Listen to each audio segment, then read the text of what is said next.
Welcome back, Cyber Explorers. It's Alfie, and in this video we'll explore together with this step-by-step guide, how to enable or disable Windows Backup in Windows 11. So without further ado, let's get right into it. To enable or disable Windows Backup in Windows, follow these steps. Enable Windows Backup. Sign in with your Microsoft account.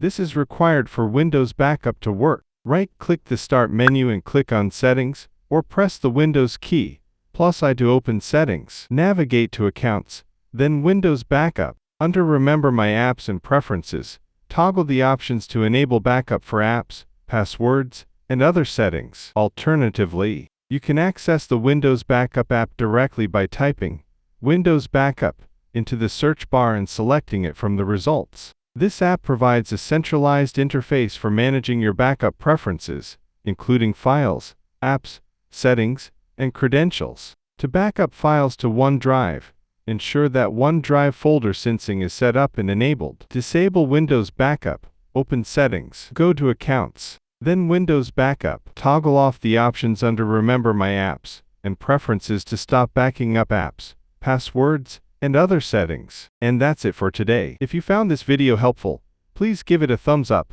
consider subscribing, and don't forget to activate the notification bell so you won't miss out on any new uploads. Thank you for watching. Until next time, see you later.